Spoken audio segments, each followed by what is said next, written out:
Live from San Diego, California, this is the San Diego Sports Junkies, a show for fans by the fans, with Josh Taylor, Justin Smee, Jason Eitzmo, and Mike Maciejewski. We're talking Chargers, Padres, and Aztec sports. It's time to let your voice be heard.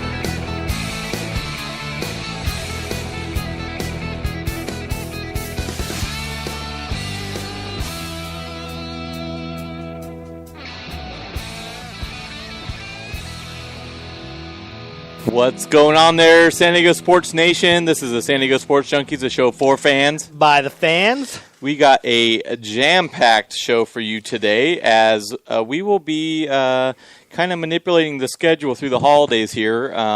Our next show, for you guys who want to mark it down on your calendar, will be Sunday, January 28th. That will be a pregame show prior to the Chiefs game, the final game of the NFL regular season. Hopefully it's not the last game for the Chargers, but for sure for the regular season.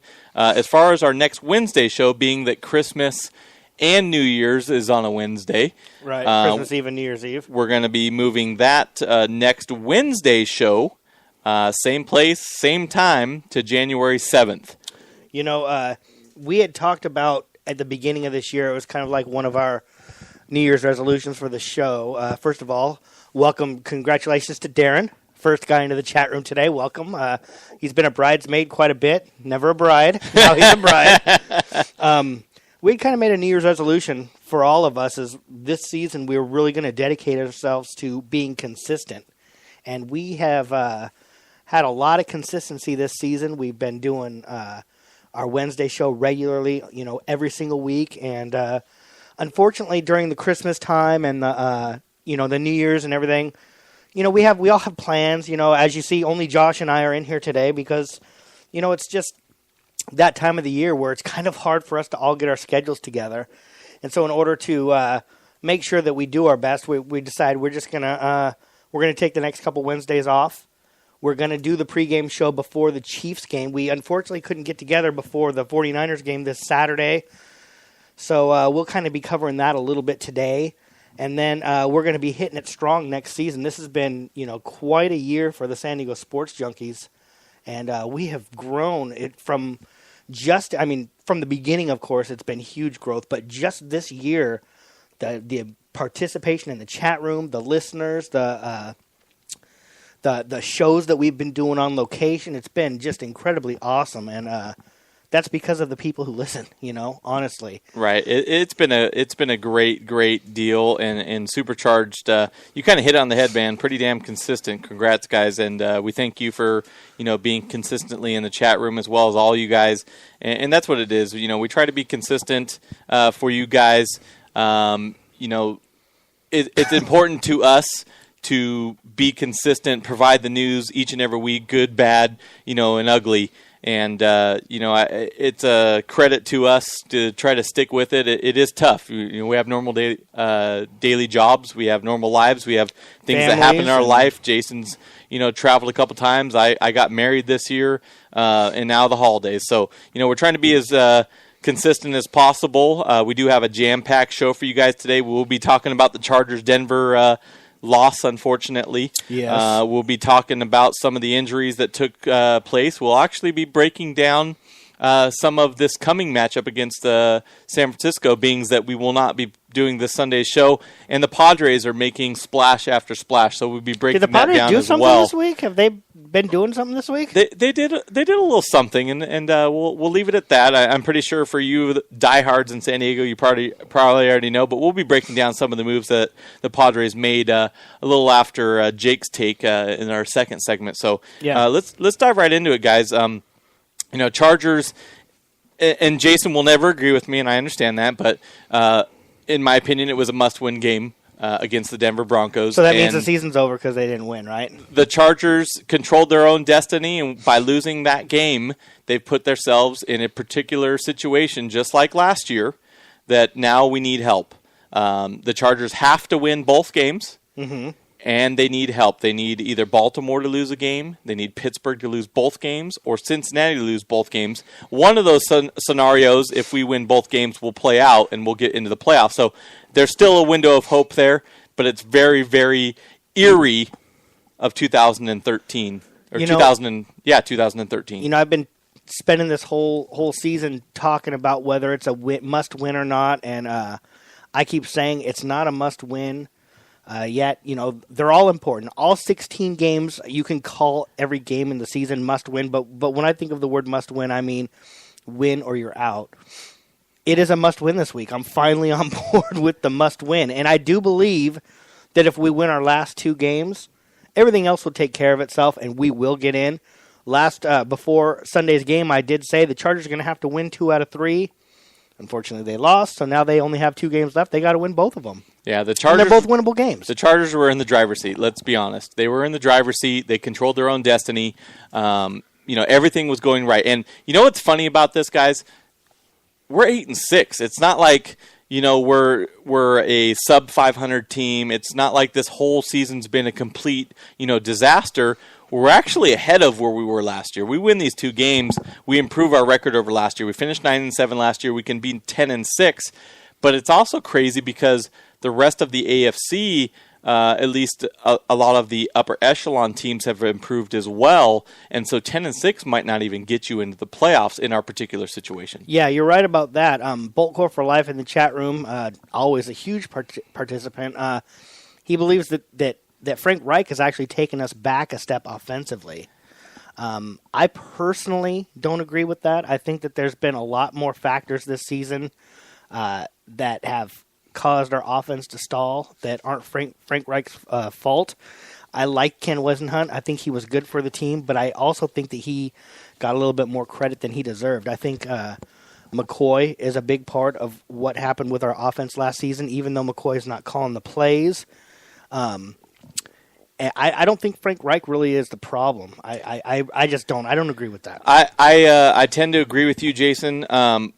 Bolt Core for Life. I think it is a great point, though, because Ken Wisenhunt is a seasoned veteran at the offensive coordinator position. He has taken teams to the Super Bowl. Reich isn't proven yet.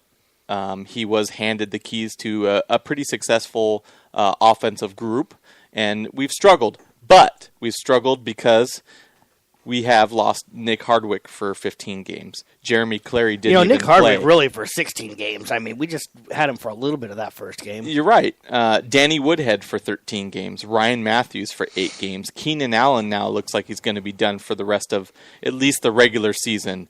You lose...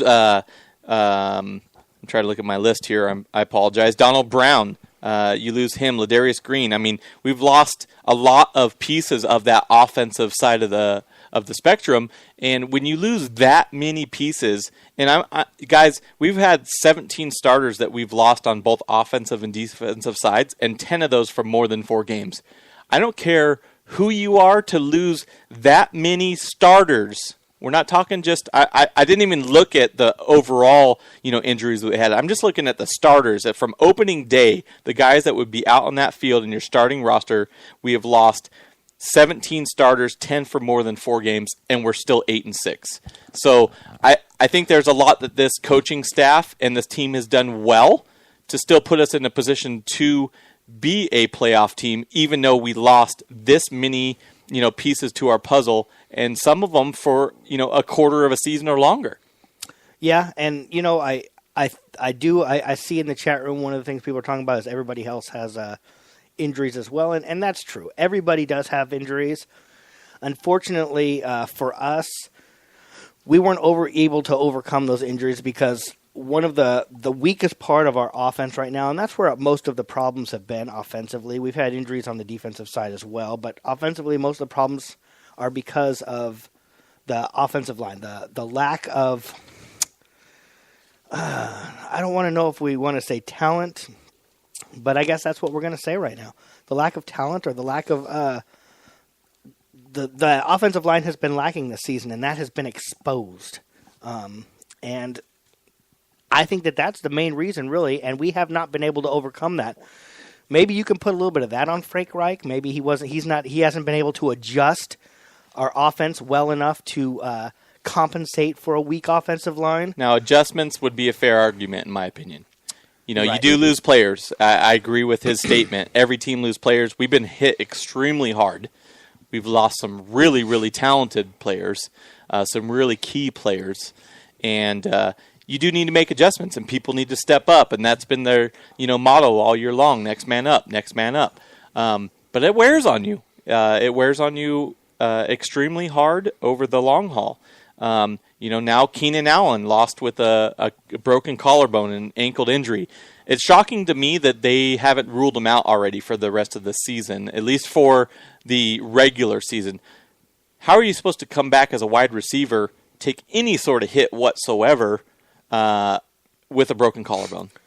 Well, I agree. The only thing I can say is they've said it's a broken collarbone, but we don't know if it's like a displaced fracture, if it's just a crack. I say just a crack. I'm sure it hurts like hell.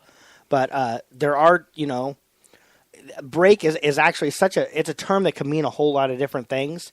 And maybe it's possible that it's something that can heal up within maybe 3 weeks, and maybe they can get him back.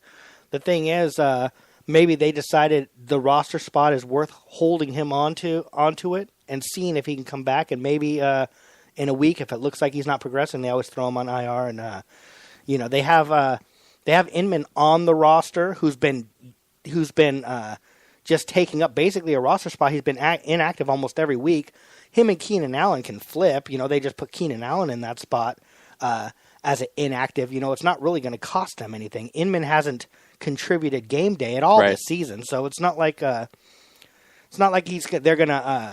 they need that spot right now. Right, and I mean, Ajera Tutu is a nice piece to throw in there. There's familiarity between him and Phillip Rivers, so having him in there is going to be good as far as the fact that they have a relationship, so they can be on the same page. You also lose Donald Butler. He's gone for the rest of the year. He's already been put on IR, dislocated elbow. A lot of people in the chat room talking about how they don't think it's worth putting Keenan Allen back out there if it has a chance to hurt him more. I agree. I mean, if you're gonna risk putting him out there to make the playoffs and lose him for a longer period of time, I don't think it's worth it. In my opinion, I think you allow him to get healthy.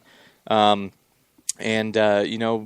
him, you move on to next year. I mean, like I said, you got Ajera Tutu in there that can step in and make plays. You still have, Malcolm Floyd on the opposite, end there.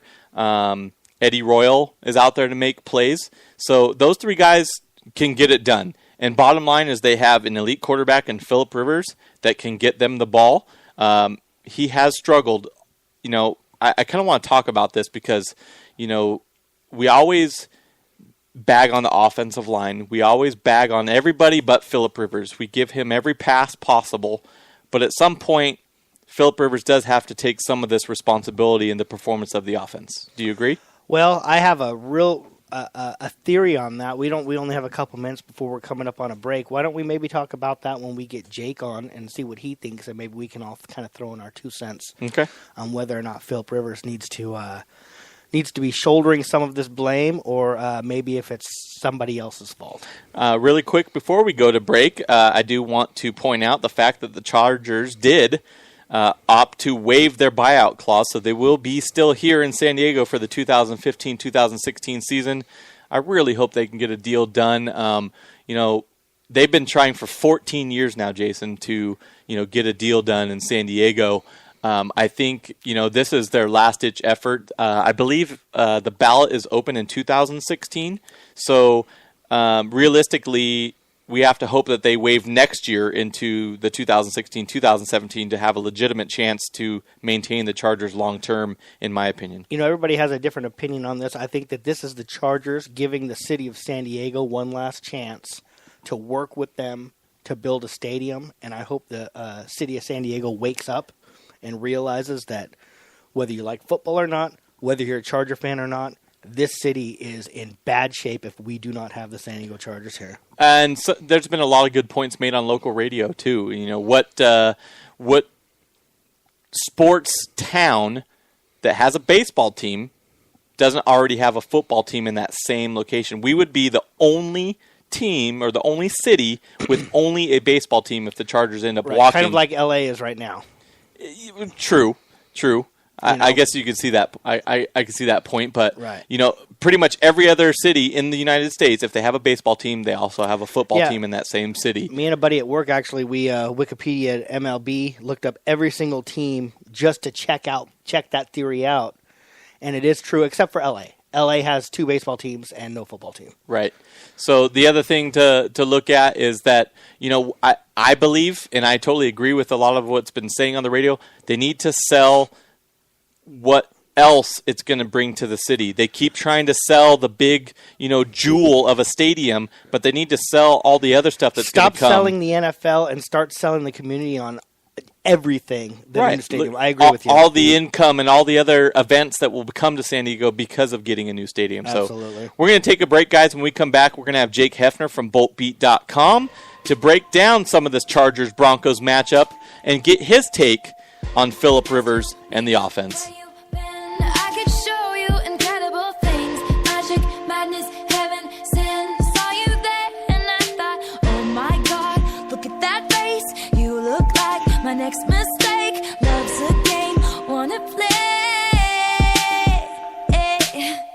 New money, suit and tie. I can read you like a magazine. Ain't it funny?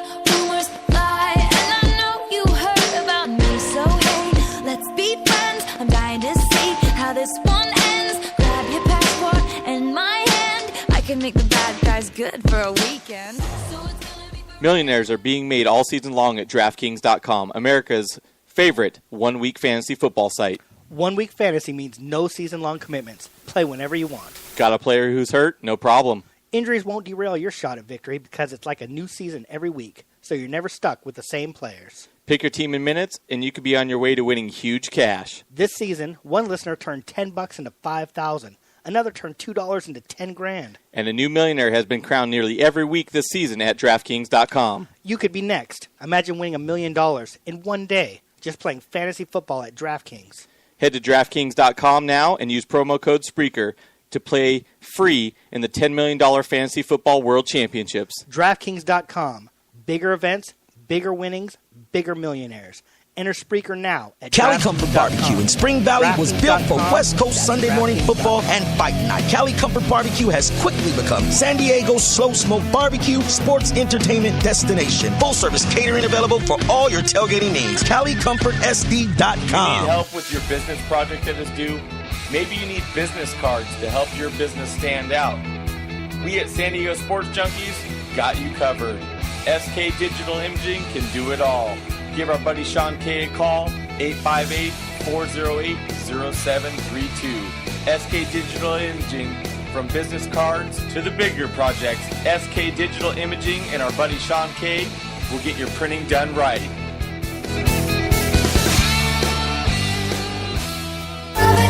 lovers, they'll tell you I'm insane, but I've got a blank space, baby, and I'll write your name.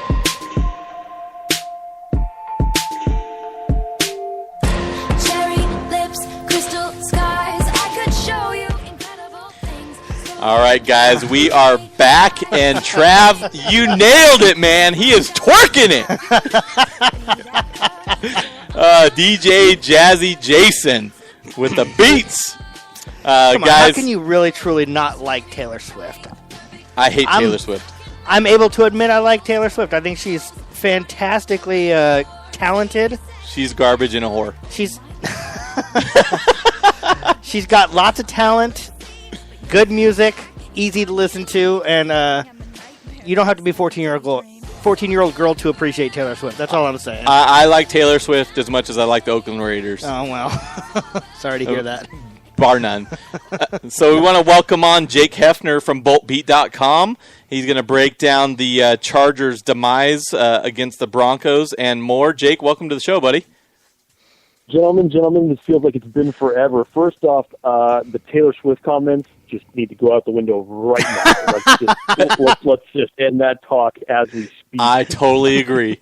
I must be in the minority. Hey, let's first acknowledge, hey, Chargers are staying in San Diego for throughout the 2015 season. That's great. That's exactly what the fans wanted to hear. Obviously, we're not going to be packing up and moving to LA. It seems Phenomenal. Now, is that is this the Chargers giving San Diego one last crack at maybe building a stadium, or because it seems to me like this is the last year. They're going to be playing around with us if we don't get our act together, then they're gone. How do you read that, Jake? Yeah, I think it is. It's probably the last ditch effort that the Chargers have to really getting something done. I mean, it's been kind of going on this way. If I'm right, I believe it's since 2007 we keep kind of opting out of the stadium contract and renewing the lease for the next year and the next year and the next year. But it's going to have to come down to this year, because if Dean doesn't want to miss out on an opportunity to go get money, which if push came to shove, I don't think that he would, there's going to be another team that's going to be in that LA market. So it's definitely going to be an interesting situation to follow. But Dean sounds committed, as well as the rest of the city does, as far as getting a new stadium built for the city that it definitely deserves. So time will tell on that aspect. So fingers are crossed. Everybody, when they talk about the Chargers possibly leaving, you hear people using comments like, all the Spanoses, they're just greedy rich men, and they want to just get the, it comes across to me like if they were really greedy and rich, they would, if that's all they were in it for, they would have been gone already. I get the feeling they legitimately want to stay in San Diego, and the fact that the people, the mayors, whoever in San Diego hasn't been willing to work with them very much, it's kind of like maybe they're like trying to call their bluff or something. Like I don't know. It just seems to me like that's kind of being held against them by the people who are in charge here in San Diego. The fact that they know that the Spanoses truly don't want to leave. And Jake, to add to that, they need to sell the city of San Diego and the people of San Diego the other benefits. The crown jewel of a new Charger Stadium is nice, but the other people want to know, what else is it going to do for the city? What is it going to bring in? The bowl games, the soccer events, World Cup, what is it going to do for the city? This is what they should be selling it on, because there's so many fair weather fans and so many other people who could care less about football in this city that they need to sell them on the other aspects that it's going to bring in, so they can reel in some of those people. Yeah, I mean, obviously, let's just say hypothetically, if you are bringing in a stadium, it's obviously going to have to be for a multi-purpose aspect, much like the Dallas Cowboys Stadium is. So, number one, your pitch is going to have to be on, hosting multiple events for people to attend. You can already have the reason of coming to a beautiful city like San Diego, just the city itself and everything that it has to offer. So it's a great market. Obviously, if you can get the stadium built, you can bring the potential Super Bowl back to the city, which would be fantastic for the economic purposes. I mean, you're right. There is a bunch that you could sell this stadium and the city itself on, as far as, why it should be built. And it's just been, the problem is that they have not really been able to really identify a proper location as to where, it should go. And obviously, yes, we haven't had the mayor's help. And of course, we've gotten the new mayor over the past year. That's really kind of been, I wouldn't necessarily say put it as his first priority, but it's definitely up there, because we have seen a lot of news reports as far as where the potential areas that they've thought about putting the stadium up. So the sell of the city, I believe, is there. But what you have to do with the stadium, I think, is the biggest sell and what it's going to be used for. Right, and Darren brings up in the chat room, an MLS team, and that's a possibility as well. I mean, I think that's a big possibility, actually. San Diego is one of the most beautiful, iconic cities in the United States. With a lot of soccer fans, and especially with Mexico close by, that's definitely something that could be talked about and brought up as another element of this whole deal. Jake, I want to get to the game, though. The Chargers, Jason hasn't been on the bandwagon, but he just finally, reached up a hand so I can pull him up on there in the must-win category. We agreed that, this was a must-win game because of the fact... The last game wasn't a must-win game. The next game is a must-win game. Either way, the Chargers have put themselves behind the 8 ball. The Chargers now need to win both games, and they need help. Very similar to 2013. Yeah. We've been bagging on a lot of different things, injuries, offensive line, so on and so forth.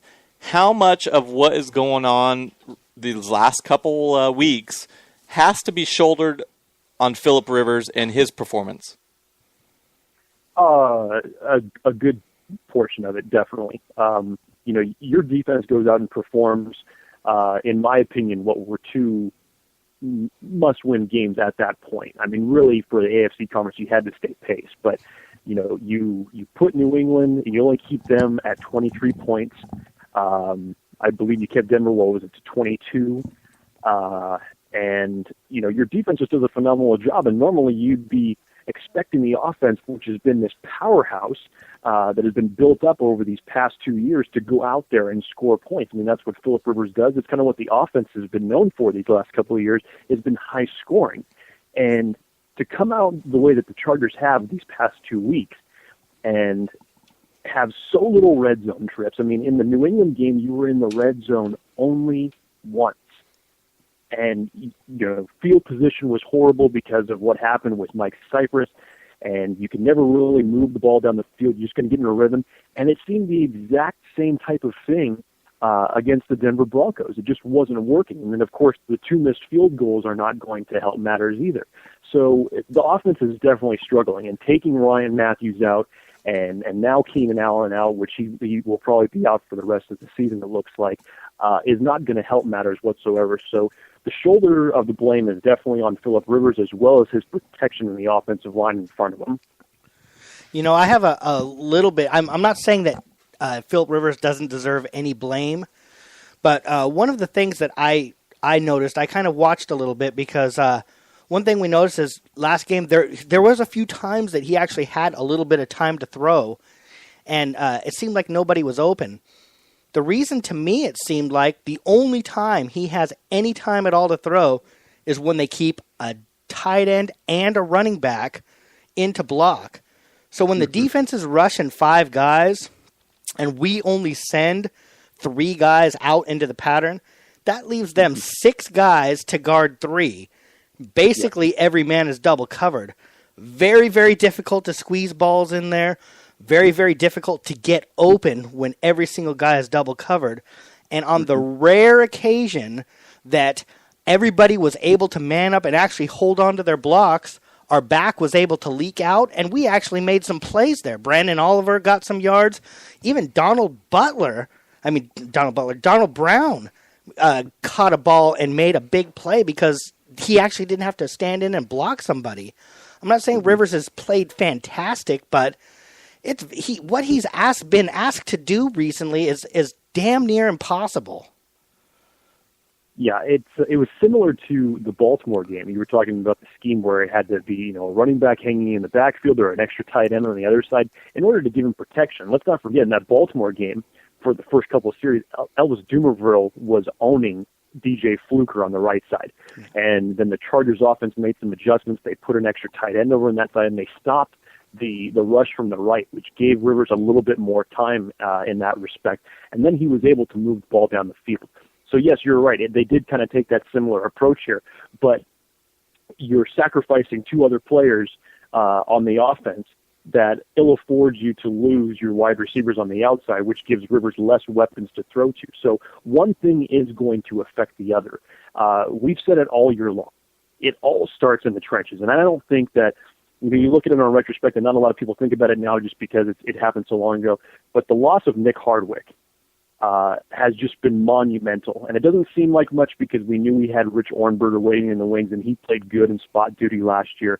But what he has meant for this offensive line and what has happened to the center position in the weeks following that has just been nothing short of catastrophic to the rest of the protection around, because you're losing your big-time veteran. I was actually just thinking to myself while I was watching the game, what's happened to the no-huddle offense? And then I really thought about it a little bit more, is that you're not going to be able to execute a no-huddle offense that often with a rookie playing a center position that he never played with in the entire time he was in college. So that whole aspect is now out of the game. So many things, I think, got eliminated from the Chargers offense when Nick Hardwick went down, and it was just a monumental loss, and I don't think the Chargers have ever fully recovered.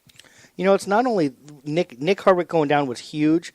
Last year when he went down and Ornberger stepped in so good, it seemed to me we only had about a 50 to 60% Rich Ornberger when he was in there. He battled that back injury, which for an offensive lineman has got to be so rough to deal with. And anybody out there who's listening right now, if you want to really get a good idea what's going on there, you need to tune into our friends at 1360 on Mondays and Fridays. They bring Nick Hardwick in. They call it the Nick Hardwick Show, and he gets on there and he talks about, he'll answer questions. He talks about what's going on, and that guy is a really, really good listen, and you kind of get a good idea what's going on the show, and it's been really revealing a lot of the things that he's been saying. He's a little bit upset that he thinks the Chargers run a little bit too much out of the shotgun. It's really, really hard to establish the run when it seems like every run is like a draw, and he thinks they should get back to maybe Rivers under center and actually just pounding the ball a little bit more. Yeah, it's again, it's just disappointing just because of all the optimism that you had with Frank Reich coming in as a coordinator, and saying that we were going to be faster, and sounded like the offense was going to be a lot more dynamic. You knew who you had coming back. You had Malcolm Floyd returning to the lineup. You had more of these pieces added. Donald Brown getting added to the running back position. You thought you were going to see more like Darius Green, and so many of those expectations have just gone downhill. And, it's strange to say that one person can really affect an offense, but in this case, I think it absolutely 100% has. Jake, a comment in the chat room that I agree with, Return of the Bad, Hal, the Raider hater. He says, that's the price you pay with a pure pocket passer. He doesn't have the ability to make plays with his legs, as, a lot of these younger, new age quarterbacks coming in do. But the other thing that I notice is that, Phillip Rivers, because of the injuries, and we talked about before in the first segment, 17 starters on the injured list, 10 of which 4 or more games, and we're still 8-6. So, yes, we've battled a lot of injuries, but we're still, in the hunt. We still have an opportunity to make the playoffs, and we still have a chance to improve our record over last year. So all's not lost, but I feel that Phillip Rivers is pressing a little bit. Do you agree or disagree?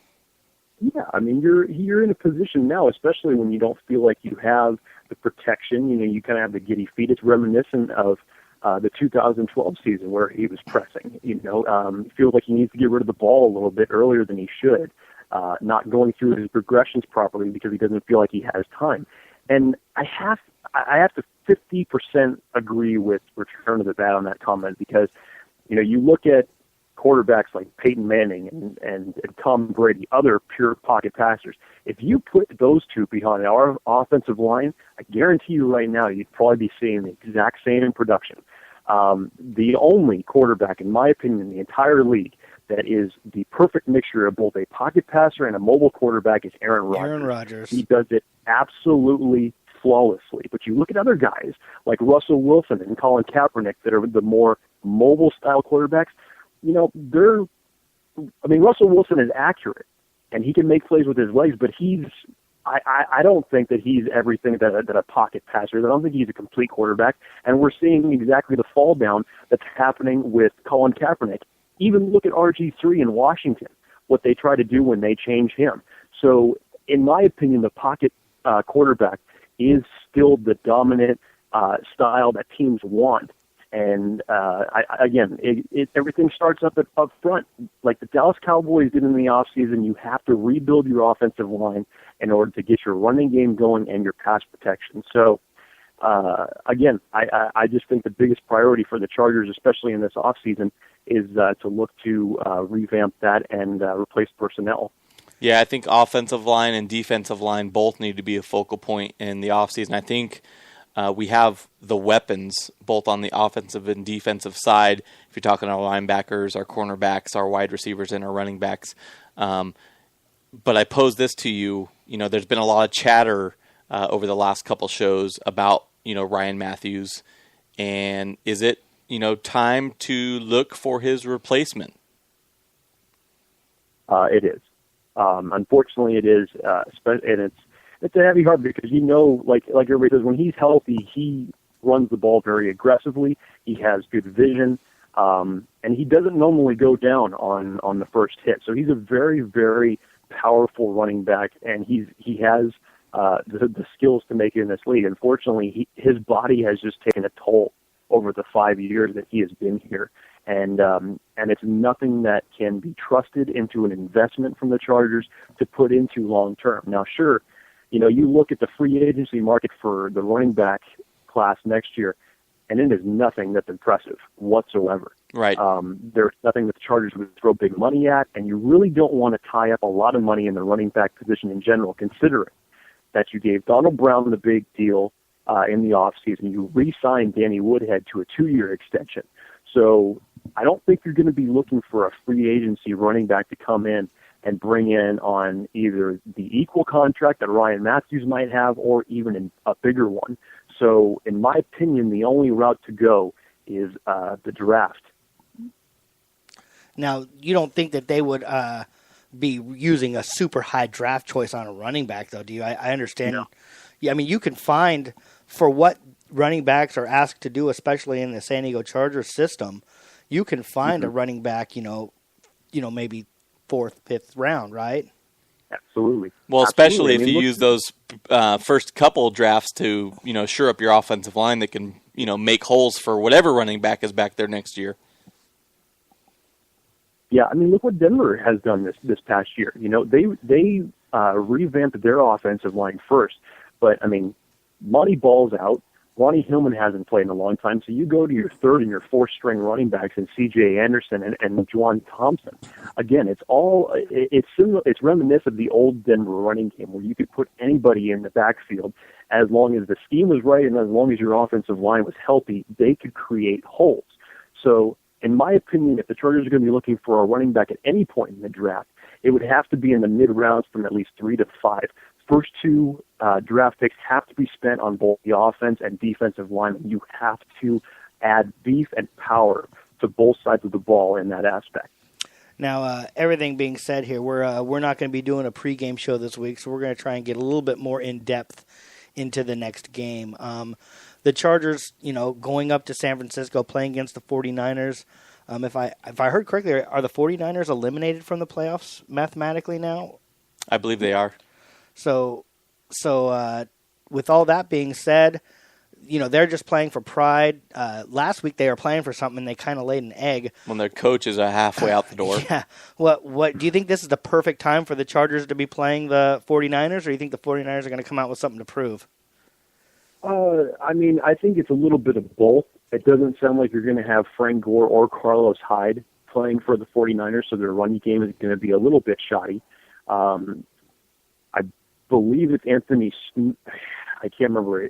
One of their offensive tackles, I can't actually remember his name, but he is returning. I think he's been out the past 4 games. But you have their star-stud rookie linebacker, Chris Borland, that's unfortunately going to be unavailable for the Niners. So in a way, it is, the Chargers lose Donald Butler, they lose Keenan Allen. So both your defense and your offense is going to be weakened from those 2 guys not being in there. So it's almost a little bit of a wash as far as both teams having those type of injuries. Like you said, Niners are playing for pride at this point. And maybe Harbaugh wants to at least, make his resume look a little bit better before he's shown his walking papers out the door after this season. But, the Chargers, in reality, they need this game more if they want to stay in any type of contention at all for the playoffs. Yes, they need a lot of stuff to happen, but the game has to mean more to them. We'll see, what's going to happen on Saturday, because you have to finish out the season against both the Niners and the Kansas City Chiefs, who are also playing for their playoff hopes, and you have to finish it up at Arrowhead. Now, offensively for the Chargers going up against the 49ers, what are they going to have to do? What do you think that they can do that will give them some success? Success that we haven't seen for a few weeks now on the offensive side of the ball. It's all about protection. Say Ejiro Tutu is now going to get a chance to get in that starting role, to take over the spot of Keenan Allen. I'm actually kind of looking forward to this from the aspect that you may see actually Dontrell Inman active and getting some first-team reps and into that starting spot, because we saw what he could do in the preseason and the weapon that he could become. I would like to see what type of progression that he has made from that standpoint solely. But again, it all depends on protection up front, and also Ray McDonald got released today because of his second domestic violence charge. So, it's no doubt about it. The 49ers defense has been definitely weakened. So if the Chargers can get their running game going, and I mean going, and they have to start fast, the offensive line has to get together. There's no doubt about it. The Niners still do have talented pass rushers on that team. So if the offensive line begins to crumble again, and the Chargers cannot get off to a fast start, and they have to get into a situation where they're playing from behind again, it's not going to work. So in my opinion, the Chargers have to go down. They have to score, get at least a 10-point space in between them and the Niners to start off the game. Start feeling confident about yourself to know that your offense can actually produce in that area of the field, and hopefully that should continue for the remainder of the game. Somebody's going to have probably the game of the year in order for our offense to be successful and pull this game out. And I believe that person is Antonio Gates. I think if there's one person on this offense that can take over a game and dominate in mismatches, it's going to be Antonio Gates and the connection that he has with Phillip Rivers. Gates is probably licking his chops at this point. Of all the injuries that have happened to the Niners, especially in the middle linebacker spot, they're now down to their third and fourth string linebackers, I believe. So no player at all who's probably even seen the likes of Antonio Gates as far as what they've covered. So he's going to have his chance to exploit the middle of the field in very aggressive fashion, and I think Rivers is going to find that mismatch. And I think he's definitely going to exploit it as well. So I think you're right on the money. I think Gates is definitely the key to the game. What do you think about what was said on the radio this week about maybe trying to get Phillip under center a little bit more to help with the run game? Do you think that's a possibility that the Chargers are going to explore at all, or do you think they're going to keep going from the shotgun? I think they're still going to be going from the shotgun. I mean, especially when Rivers doesn't set foot on the practice field as it was today. Yeah. I don't think you're going to do anything to really, try to change up your entire system that much. And I know it's a system. What are we talking about? It's a difference between 3 steps up to the center and 3 steps away from the center. It doesn't matter. It's still something that's a little bit different. Right. So I felt the exact same way too. It seems like a slowed down draw. The way that our running game is dragged out because he's in the shotgun and then he's handing it off rather than being under center and having the running back come up to him. It does more to full a defense. But, no, I unfortunately, I think it's going to stay the same. I would like to see this change as well. But I don't think that the coaching staff is going to be making changes like that this late in the season. So with you guys both thinking Gates might have a big game, one of the things that us at the San Diego Sports Junkies did, when we were running out of things to talk about before the season started, was we made some predictions, and everybody, every member here except for me, thought that Inman was going to catch at least 10 passes this season, and I thought he'd catch less than 10 passes. What do you think the chances are of him getting in there and catching 10 passes over the last 2 games of the season now that Keenan Allen's out? I'm going to go for 12. I'm going to say he's going to catch 6 in this game, and he's going to catch 6 in the next game. And the reason being is because you're going to probably see single coverage on him. Nobody has any tape on Dontrell Inman other than the preseason. It's similar to how it was when Seizure Tutu came in off the streets the first time, if we can remember this. I believe it was in 2009. I do. In the Houston game. And he went off in that game and caught 2 touchdown passes, and everybody was wondering, who is this guy that just came out of nowhere off the streets? So I think you're going to have a similar situation with Dontrell. He's got great size, good speed, and if Phillip Rivers sees single man in coverage, he likes his big-time receivers and guys who can go up and catch the ball. So I'm going to make a bold prediction right here and say it's going to be 6 in this game, and it's going to be 6 next week in Kansas City, just because nobody's really going to be paying much attention to him. Now, is he going to be getting a lot of first-team reps, you think, right now? Or most likely, I mean, my assumption is he's not going to be starting this weekend. But do you think he'll be seeing a lot of reps with the first team? So him and, Rivers is going to have to get comfortable with him and start to trust him a little bit. Do you think that they're going to get enough of that? Hopefully they should over the next couple of days. It's a short week, so it's and when Rivers isn't on the field, it's definitely a lot to ask for. And Tutu's going to take in that starting spot. He'll be getting a lot of the reps, to start the game. But I mean, again, I wouldn't put it past anybody to say that he's not on the field for at least 20 plays. And if 6 balls can come to him out at 20, I think that's a fair amount to ask for. I sure hope you're right. I'd love to see Inman. I'd love to come back in here next time we do a show and have everybody tell me how wrong I was. I'd love to see him have just a couple monster games, and maybe we can go into the playoffs with a little bit of momentum, and everybody can start hating on Keenan Allen, saying we got his replacement. We got his replacement. I don't know if I go that That's far. how San Diego fans are. I don't know if I go that far. If anybody remembers how Brandon Oliver did his first couple games, all of a sudden, we hear people saying, "Oh, I wouldn't trade him for Marshawn Lynch." Jake, Ajera Tutu, I believe, is going to have a couple big games because. Again, Malcolm Floyd is going to get any and all the extra protection on that side. And Ajera Tutu has a connection with Philip Rivers, from 2009. Obviously, he was gone for, I think, a season or maybe 2, and then he came back again last year and made an instant impact in that Kansas City matchup in Kansas City, winning that game. I think Ajera Tutu is going to, fill in nicely, with Keenan Allen down and make some noise himself.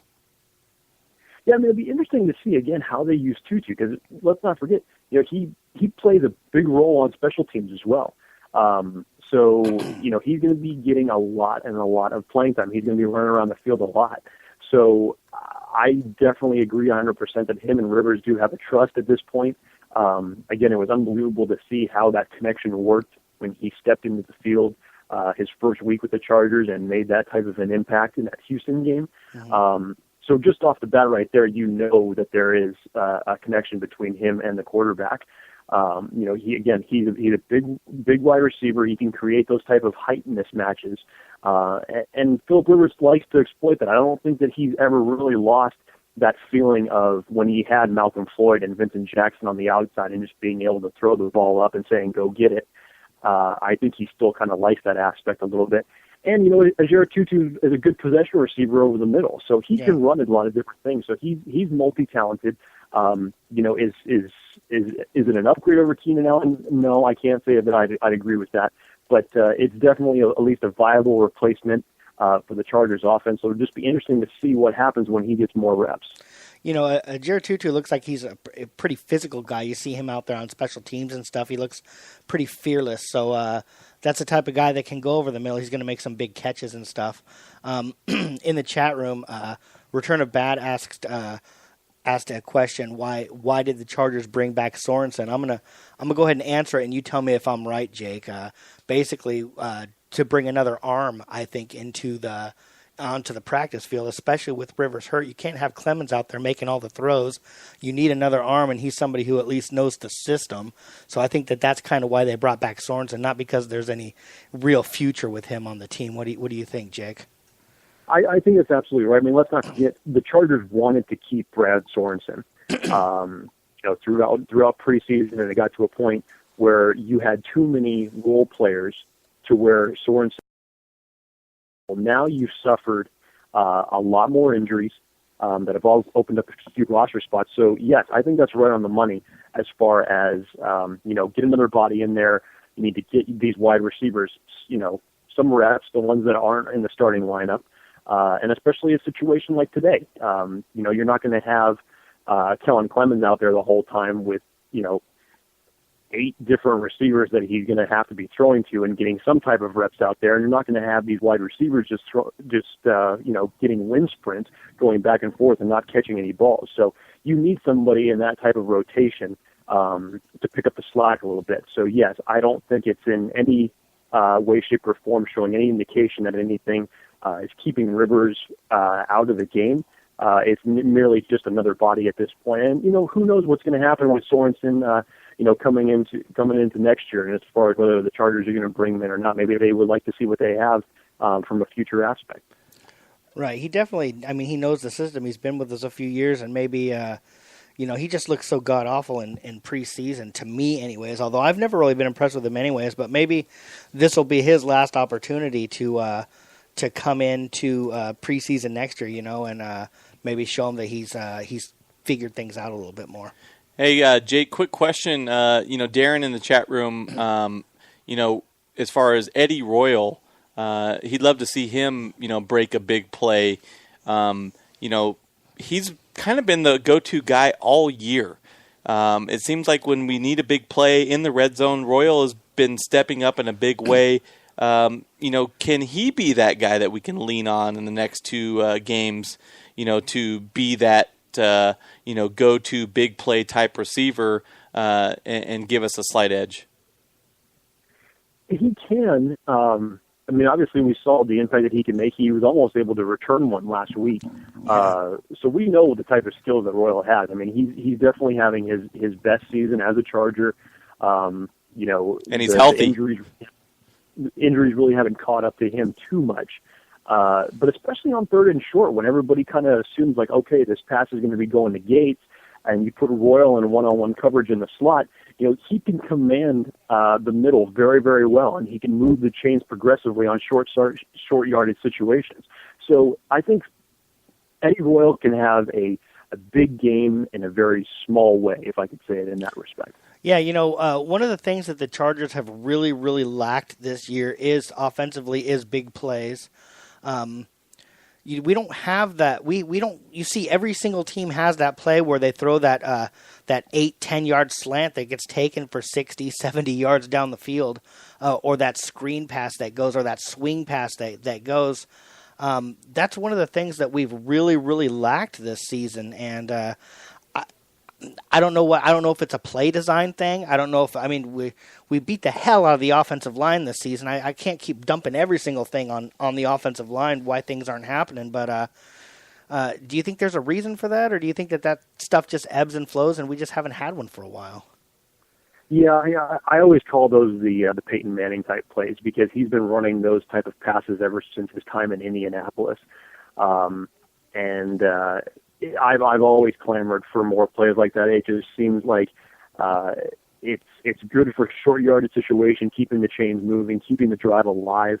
And I don't understand why we haven't done that. It almost kind of seems like it's gone back to the whole tendency to whether it's either going to be a short pass out the gate, or if he's not open, then you take a 7-step drop and you try to heave it downfield when you only need 4 to 5 yards. I don't understand what it is really. And whether it's an impact of what's happened with the offensive line, or it's just the general scheme of the offense that Frank Reich has installed for this season, I'm definitely not sure. But it's definitely something that I wish that would be implemented a lot more into the offense, because I think it would benefit them a tremendous amount. Yeah, I totally agree. I think he is a asset to the offense, and anytime you can get to the ball into your playmaker's hands, it's just going to bode well, for your offense. All it takes is one person to miss a tackle. Look what happened in the Patriots game. That game easily, it could have been the other way, and one missed tackle in the middle of the field turns into a touchdown, and that's basically the biggest difference in that game. Now Sorry, go ahead. That's okay. I'm going to move over to the other side of the ball here. Colin Kaepernick, I don't know if he certainly had a disappointing season. Now, whether people have figured him out, maybe he's not as good as he first started out playing. Who knows? What do the Chargers defensively have to do to stop the 49ers on Saturday? What do they have to do, and what will they do to be successful stopping the 49ers? Well, go back and look at the film from the preseason. Who had their monster game that everybody was hoping that he'd be able to do consistently week in and week out? Corey Legit. He dominated that offensive line. And I don't think it's anything different that's changed with the 49ers scheme because of the fact that, Colin really hasn't been given that opportunity to progress in the type of system and the type of quarterback that the 49ers organization has basically restricted him to be. I'm not saying that he cannot still make plays with his legs because we know how the Chargers struggle against mobile quarterbacks. So if the opportunity is there, I'm sure Colin's going to take it. But at the same time, he's had a rough couple weeks where he has been under duress, and we've seen what happens when pressure can get to him, just like any other quarterback that's in the game. But I think for him, just at a young age and the stage that he's in, having to basically keep himself steady in the backfield has now got his nerves a little bit rattled, and that forces him into making bad decisions. So it's no different from the preseason, so many weeks ago to where it is now. Melvin Ingram needs to come off the edge and needs to be a beast. Corey Legit needs to create pressure in the middle, just like he did months ago.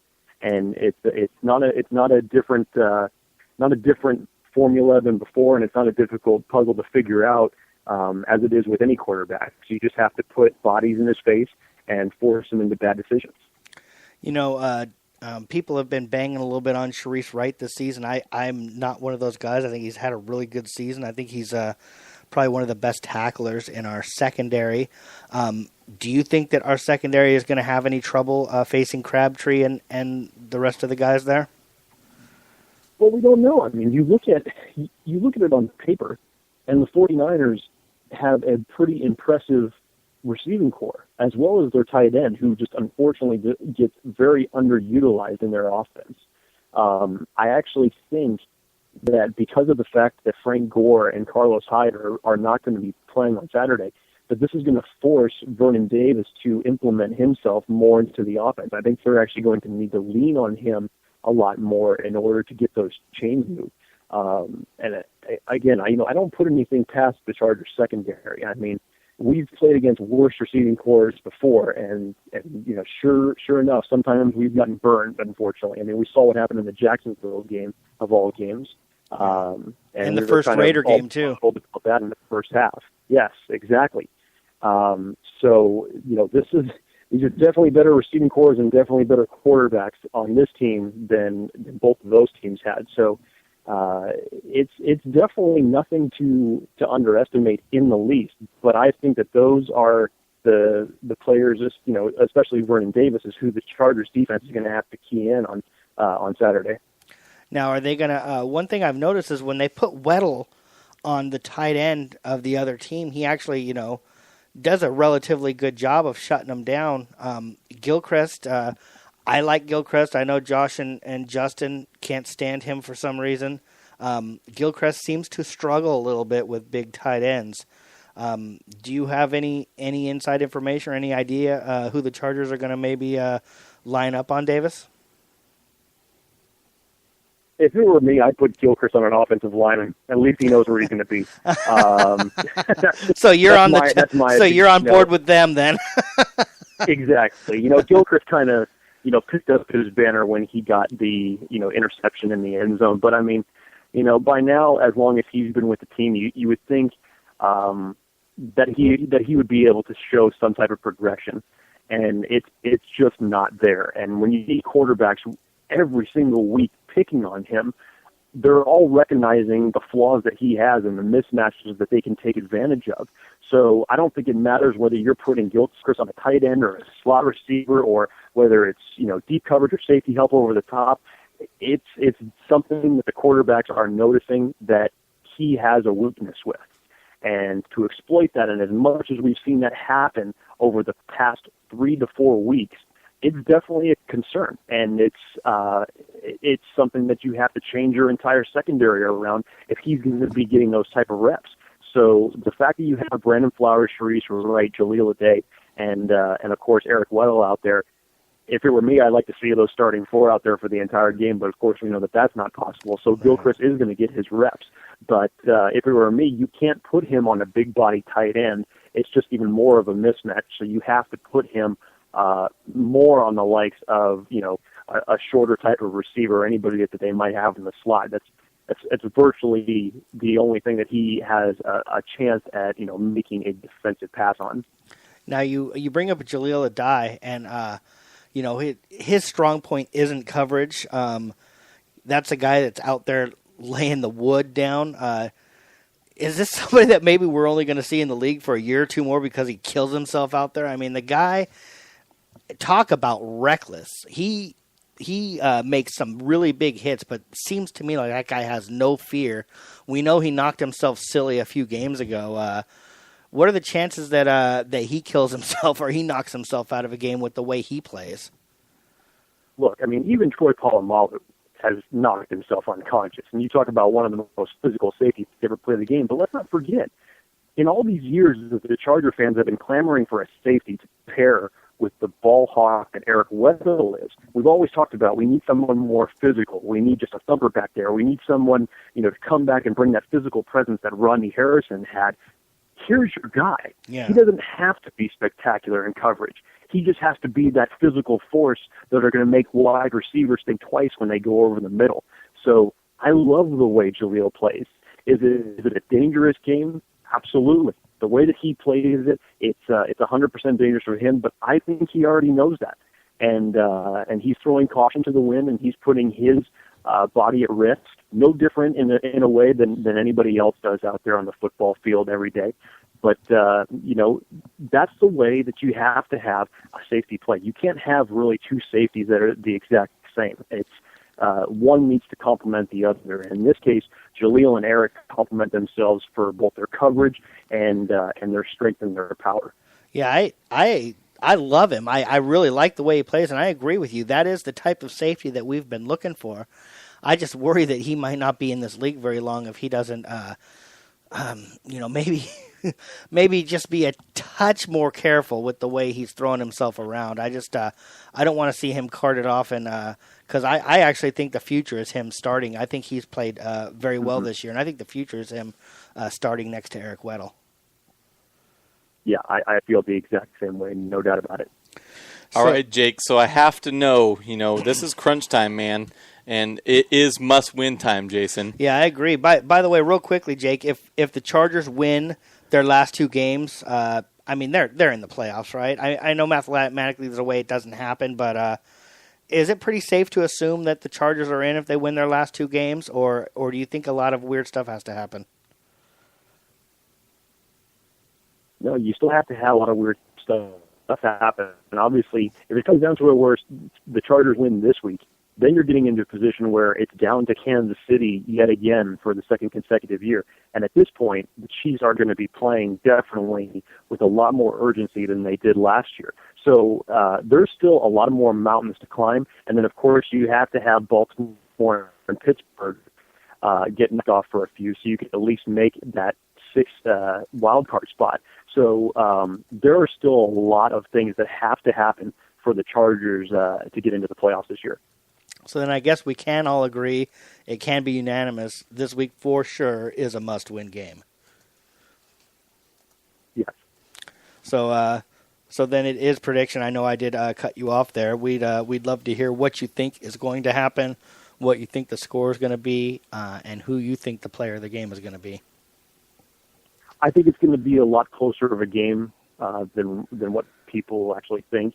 Even though the Chargers are basically in desperation mode, I still think the Niners are going to play with a lot of physicality. It's still their house. It's still their new stadium. And I think Harbaugh is actually going to have them, as focused as they can be, not only for their sake, but definitely for his resume in the off season. So I'm going to say it's going to be more of a defensive war, to be perfectly honest with you. I'm going to say this game is about no more than 27 points being scored in it and have the Chargers be 17-10. Wow. Well, if we can hold, it's funny is last week, if we, what was the final score last week? 22-10? Yep. If we had said Manning's only going to score 22 points, I think every single soul in San Diego would have signed up and said, no problem, we're winning that game. I sure hope that we can hold Kaepernick to 10 points. I think that that's what it's going to take as well. Who do you think the player of the game is going to be? I'm definitely with you guys. I think it's Antonio Gates for this game because especially we've seen what the running game does when Ryan Matthews is not in the backfield, and when something like that gets eliminated from the offense and your running game isn't working, your quarterback is going to go to his all-pro tight end, and I think Rivers is going to look for that mismatch in the middle of the field. I think Gates will have a huge game. I'm actually going to go ahead and predict that he's going to have over 100 yards and a score at least. But Antonio Gates definitely has the key to the game to get the Chargers offense back into rhythm and to get them more into the red zone. Well, I sure hope you're right. I think that the Chargers offense needs to do something, whether it's a blast from the past, old reliable Antonio Gates, or whether it's Dontrell Inman coming in out of nowhere and having a big game. The one common factor for both of those guys is Rivers has to have a big game to get them the ball. And, boy, I sure hope you're right, and I sure hope that happens.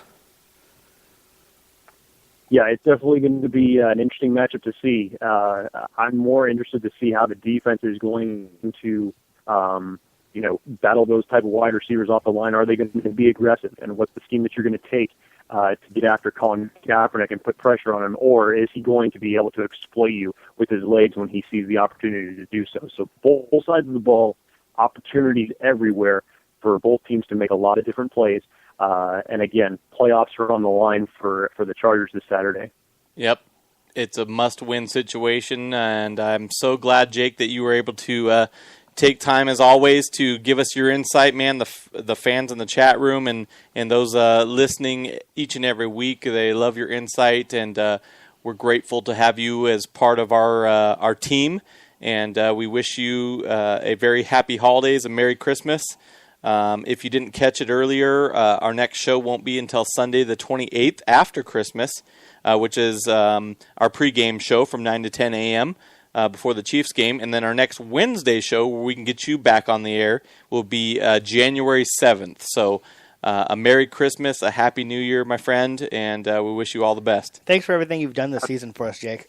Hey, I appreciate you guys bringing me into the team. It's been like an early Christmas present for me, if I can use that pun at all. But it's been great working with you guys this entire season. I hope it continues, especially into the off season. We know what we've already discussed as far as when the draft comes, up, and we're talking about a lot of those prospects. So we know what we want to do from that retrospect. But definitely this year, being with you guys, it's been a tremendous honor. I love what you guys do. I've seen, firsthand, I've told you this many times, what you guys do for the fan base out there at Cali Comfort and all the other public places that you guys go to. So please, it's been an honor for me to be able to work with you guys.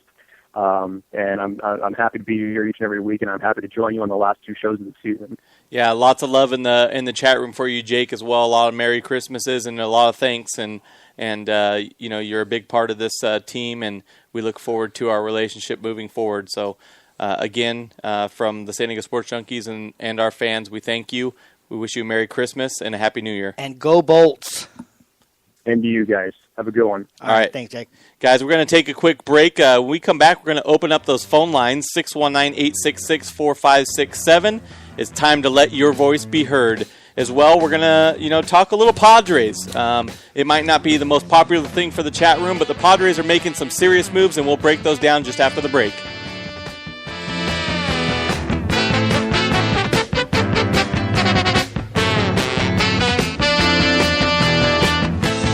Waiting for the break of day,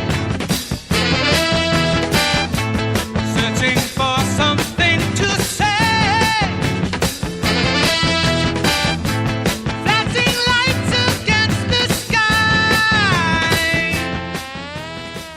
Do you need help with your business project that is due? Maybe you need business cards to help your business stand out. We at San Diego Sports Junkies got you covered. SK Digital Imaging can do it all. Give our buddy Sean K a call, 858-408-0732. SK Digital Imaging, from business cards to the bigger project. SK Digital Imaging and our buddy Sean K We'll get your printing done right.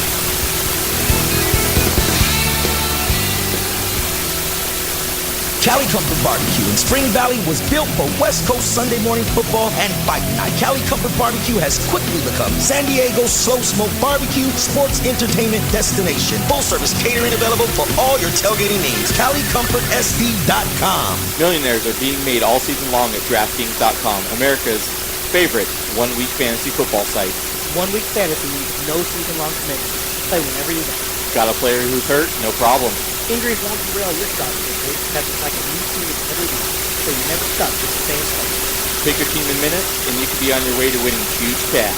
This season, one listener turned $10 from $5,000, another turned $2 from $10,000. And a new millionaire has been crowned nearly every week this season at DraftKings.com. You could be next. Imagine winning $1 million in one day. Just play fantasy football at DraftKings. Head to DraftKings.com now and use promo code Spreaker to play free in the $10 million Fantasy Football World Championships. DraftKings.com. Bigger events, bigger winnings, bigger millionaires. Enter Spreaker now. DraftKings.com. DraftKings.com. Here is something you can't understand. Work at this killer man. Here is something you can't understand. Work at this killer man. Here is something you can't understand. Work at this killer man. Here is something you can't understand. Work at this killer man. Here is something you can't understand. I've been doing all the dumb shit, yo, because nothing is coming from it. I'm not gonna waste no time fucking around, I got you humming. Humming, coming at ya. Yeah, you know I had to get ya. Time for some All right, guys, we are back, and some of you have already, jumped on the Chargers bandwagon or kicked Matt Kemp to the curb. So I'm assuming there's a few Dodger fans in the chat room to look at what's going on in there. But either way, Matt Kemp is coming to San Diego, and it's big news for Padres. I mean, obviously, let's be honest, the Padres are and have been a small market franchise. For them to make an aggressive move like this doesn't happen very often. And for them to go out and relatively give the Dodgers absolutely nothing and in return get a guy that just is a couple years off of an MVP caliber season and arguably a very, very successful second half of 2014, this is a huge thing for the San Diego Padres, and I'm really glad to see Matt Kemp coming here. He's really going to help this offense succeed. Yeah, real quickly, I'm going to go off topic real quick before I he's calling in. Good. Before I started talking about the Kemp trade, I was going to mention something for SoCal Trav if he was still in the chat room. He's on the phone right now. Hey, SoCal, what's up, man?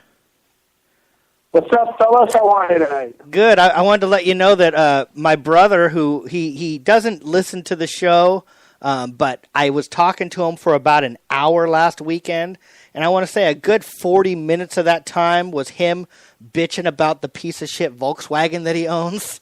I thought you'd get a kick out of that. He doesn't listen to the show, so he doesn't know about your car. But I just thought it was real funny. I just said, yeah, I know a guy who has a lot of problems with his too, and he was so happy when he sold it. So I thought you'd get a kick out of that. Selling my Volkswagen is better than sex, man. I'm telling you. I don't know if I go that far. No, I tell you. I had to pay for my Volkswagen. That's the difference. What do you think about what the Padres have done so far? As it's kind of nice for us Padre fans to be able to have something to talk about in the off season. Some trades that we're actually getting people that we've heard of. Usually in the trades that we're involved in, it's a bunch of people that none of us have ever heard of that are supposed to make a splash 5 years down the road. What do you think about what's happened so far? I honestly think the Padres are making it happen. I mean, I'm not a Padre fan, but I'll support them if they beat the Dodgers. That's all I care about. Amen. But they are actually making some moves. I was impressed. I mean, they got Will Myers today. I mean, that guy's badass, dude. I don't know if that guy's fucking speed demon in the outfield.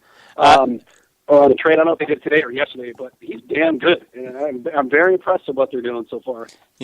That's another good key point that we were going to bring up as Will Myers. He was 2013 AL Rookie of the Year.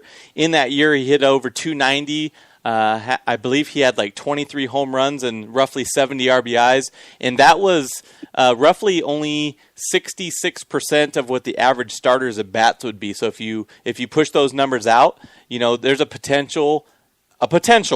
Okay, there's a potential that this guy could be a 30 home run guy and a 80 plus RBI guy. He's done it numerous times in the minor leagues. Before his Rookie of the Year campaign, he hit 37 home runs in the minor leagues. So the good thing is he's 24 years old. He's young. He's not even in his prime yet. There's a lot of upside, and he's controllable through 2019. Yeah, I think that was a solid pickup for the Padres, and it's been looking promising for you fellas down south there, man, at Petco. It's just nice, I was talking to Darren, who was our big winner, first guy into the chat room today. He's been a little bit quiet since then. I hope he's still listening. One thing that he mentioned, he's a Cubs fan, but he was really excited about the things the Padres were doing because, he's not only is he just a Cubs fan, but he's a baseball fan. It gives him reason to go to a Padre game because the Padres have players who are worth watching. Last season, who was the big draw last year?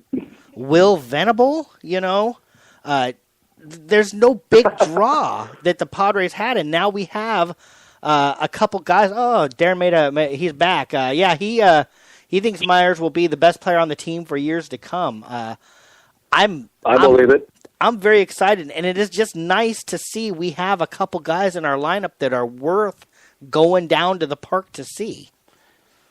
Right, and I know Matt Kemp. I was watching the news the other night, and I tweeted it out that Matt Kemp had failed his physical. Rob Fukuzaki, he's like the badass sports guy up in here in LA on Eyewitness News, said that he had failed it. I don't know if he hasn't until Thursday. I think the pass or the deal may be off. I don't know if you guys. I have heard that. I have heard that the Padres and Dodgers have until Thursday to quote unquote finalize the deal. Nothing's come about yet, at least down in San Diego. There's a lot of rumors flying around that he may have failed his physical, but nothing's been concrete.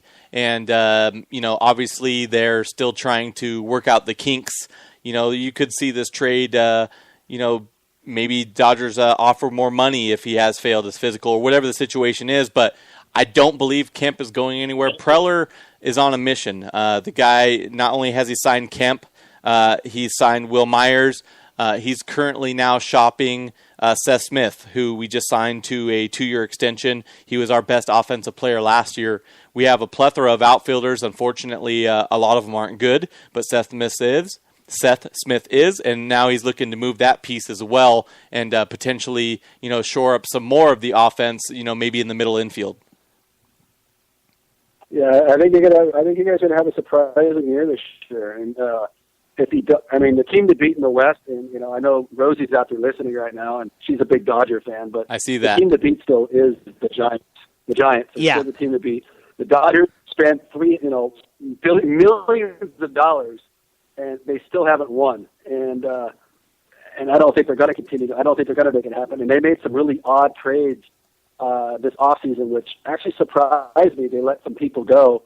They stole Howie Kendrick from the Angels, and that really pisses me off. But he only has 1 year left on his contract, and he's going to walk and test free agency. So basically, he's a loaner for the Dodgers, which I think is great. Well, but overall, I think the Giants are still the team to beat in the West. I do agree that they are the team to beat in the West. The Aztecs' love is coming, Andres. The Aztecs' love is coming. They're currently down 2 points to Cincinnati. It is in overtime. They're up by 1. And somebody just hit a 3. I didn't get to catch who that was, but the Aztecs are now up 1 in overtime. That was Trey Kell that hit a 3. SoCal Trav, 2 things. The Padres. The thing I love about what A.J. Preller has done and the players that he's brought on is he hasn't given up any major pieces, and he's maintained the big 3 pitching stars that the Padres have. This team has been built around pitching, and so by maintaining the pitching and bringing in the offensive pieces that he has, it makes the Padres formidable moving forward. Secondly, in the chat room is going off if you're not paying attention. How is that FJ Cruiser, buddy? Dude, I haven't picked it up yet. I picked it up Saturday. It's fucking fantastic. I've never seen anybody so excited over getting a vehicle. You will not miss me at the first game next season in the parking lot. I can tell you that right now.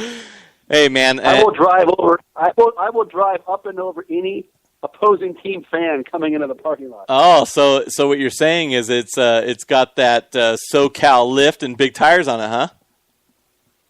It does. It's got 35s with a 4-inch lift. Nice, buddy.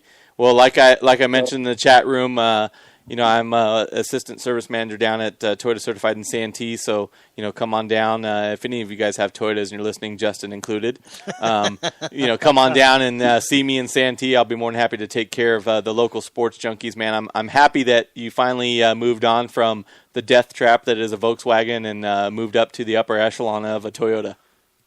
Yeah, I'm excited about it. It is one of the best 4-wheel drives on the market today, and it's a beast. And I can't wait to put my butt in that seat and hit the gas and feel that 270 horsepower motor down the I-5. Hey, man. So I do have to ask you, as always. The Chargers are moving into a position. It's a must-win position. They have to go up to San Francisco and take care of business. What's your prediction? Well, we obviously we say it every week, but as you guys mentioned when you're talking to Jake, this is a must-win game. We have to win out, and Baltimore's got to lose one game for us to get, because we own the tie break with them. Right. And I think, what was the other scenario? Baltimore has to lose, and so Baltimore. If Baltimore loses. If Baltimore loses one, we win out. If Pittsburgh loses both games, we win out. Or if Cincinnati wins both games and we win out.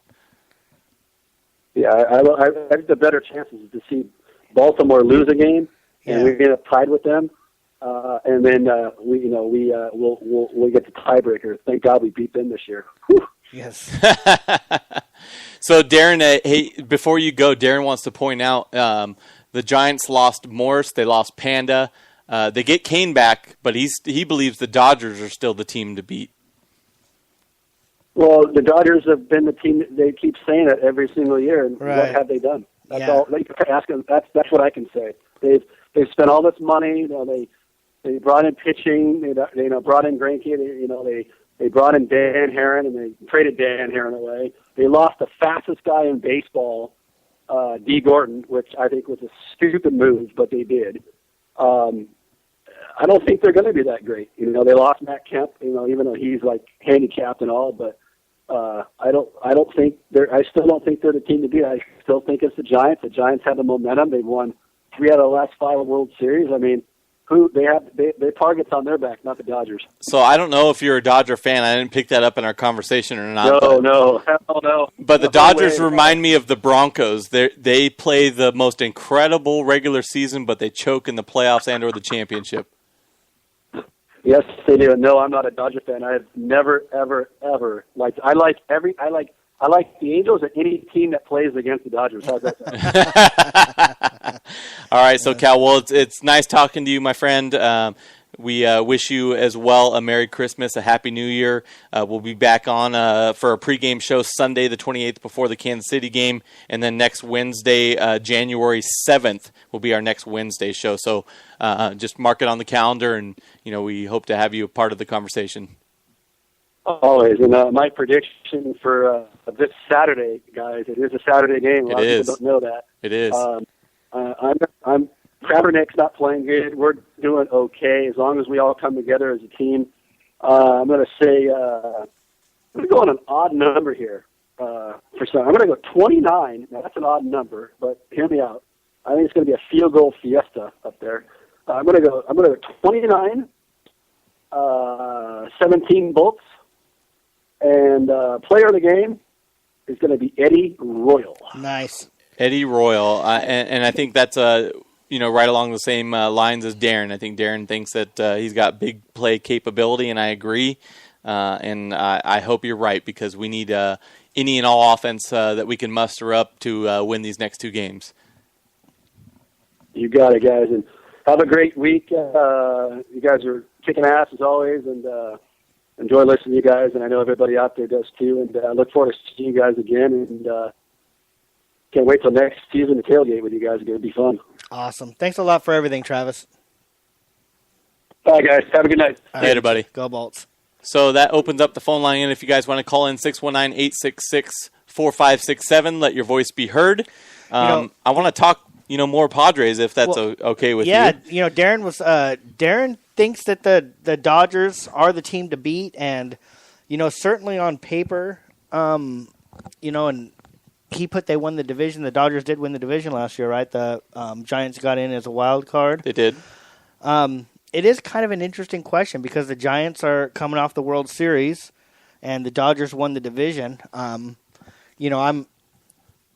more of a Padre fan, not so much an overall baseball fan, but I would think that the Giants are the team to beat, which might actually be better for a team like the Dodgers and a team like the Padres. Let them run around with that bullseye on their back. The Padres, they made a little bit of a splash. We got some actual national attention today, for some of the moves that we made. And it's funny because we got to see what it's like to be on this end of these type of moves. Usually moves like this are us trading away the guys and getting back people that we've never heard. I'm not sure if that's going to get us back into the national conversation yet or the conversation of a team that has a chance to do something. But you brought up a great point.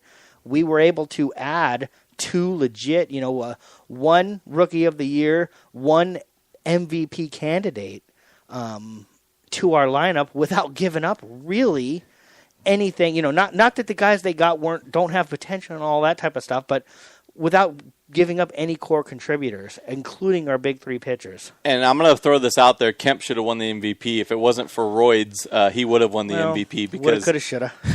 that roid freak up in Milwaukee is what ended up beating him out by a few votes. But I agree, Jason. You add a Matt Kemp, you add a Will Myers. They're still shopping. This isn't going to be the last move they make. They're still rumored to go after Justin Upton as well from Atlanta. Those talks haven't quieted down. Remember the Jay Bruce? That was a talk for a while. There has been talks there. I haven't heard a lot lately. I'm assuming those talks have quieted down. I personally would love to see Justin Upton here. I think that would give us three really good outfielders. But Bruce, on the other hand, would give us a very solid bat as well. I believe he played a little first base. I know he played in the outfield, right? But I believe he played some first base as well. I could be wrong. From what I know, he has a really good arm in the outfield too, though. Another thing is, I'm not sure what's out there and what's available, but I wouldn't be terribly upset if we were able to maybe upgrade our infield a little bit. Get ourselves. I'm as big of a Alexi Amarista fan as any Padre fan, but Alexi Amarista is not a starting shortstop. He's a good guy to have on the team. He's a good guy to fill in for a guy who's hurt or fill in for a guy who needs a day off. But I don't want Alexi Amarista playing 150 games at shortstop leading off. That's not what I want. I want him coming off the bench. I want the Padres to maybe find themselves a shortstop. Solarte, I assume, is going to be playing third this year. He played relatively well for us last season. Jerko, I think, is going to have a little bit of a come. He's got to have a comeback this year from last year. Last year was just horrible for him. But first base and shortstop, I wouldn't mind if they maybe found some upgrades there. Maybe making some more trades to get somebody to fill those roles. And then between the other 5 outfielders we have, we got to be able to plug one of them into left field and have a decent season. Yeah, I agree with Jerko. I think he did have a down year last year. He did battle some injuries, but he's in the similar shoes as a Will Myers. He has the tools offensively to be a very, very good hitter. But first base, shortstop, and even third base. I mean, Solarte is good, but if they can get a upgrade there, I'm still willing to make that move as well. Welcome, Michael, to the show. What's up, buddy? Michael, you're not here, but you're on the phone. What's going on there, Mikey? Hey, guys, sorry about that. I got work. Supposed to be last week before I go on break, so. Yeah. Yeah, I played that sooner. First of all, Aztecs lost, so that's a bummer. Yeah, sounds like that's for sure going to drop them out of the top 25. What the hell happened to the Aztecs, for crying out loud? Turnovers, Jason. Turnovers. And Darren, they're not on the bubble, Darren. I know you wish they were on the bubble. They're not. And we're supposed to stay in the chat room. Yeah, definitely not a bubble team. They're definitely going to fall out of the top 25, and it's going to take some serious work for them to get back in the top 25. They're going to have to impress some people. The offense has got to get together. I got to watch a little bit of the game, just like you and I watched it before, Mikey, on Wednesday up on the big screen in the studio. It looked like Quinn did help out a little bit offensively. It would be nice to get him back healthy. I think losing him, I think, did hurt the offense. Do you disagree? I don't know. I mean, the offense is just. It was just so. I mean, it's honestly hard to say, but I think Dwayne Pole's turning the offense right now. That's the turn the offense. Dwayne Pole, by him not stepping up offensively, you think that's really what's hurting us the most? I think he's forcing himself to try to be that scorer, but he's not right now. Right. I mean, I saw a stat. He went 0 for 7 from 3 today. But he keeps shooting them, which is great. But you got to make some of them eventually. Absolutely. Yeah, like he's maybe trying to do a little bit too much. Maybe they, the optimist in me says they're just trying to find their way. They're trying to figure out. They got a lot of different guys playing together. They spent most of the season last year watching pretty much one guy handle all the scoring and all of the offense. They're trying to learn and find their way, and we'd much rather, all the rhetoric, we'd much rather see them stumble around now and get their shit together when it comes tournament time.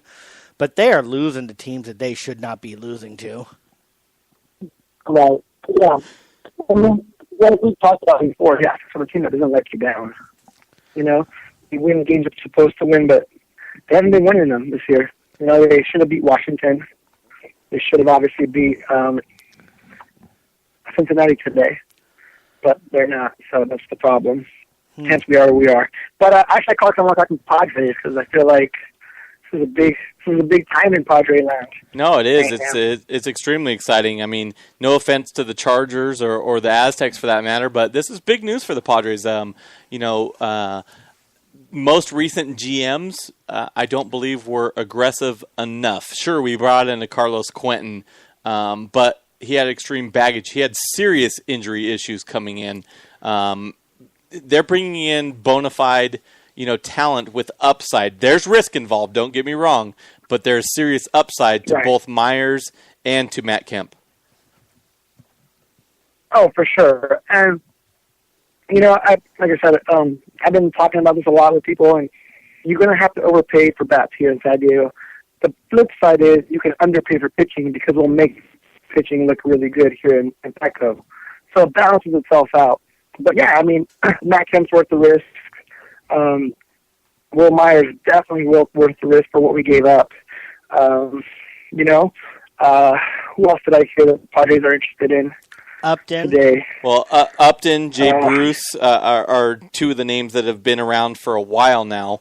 Do you think the Padres are done making moves, or do you think they're going to make some more?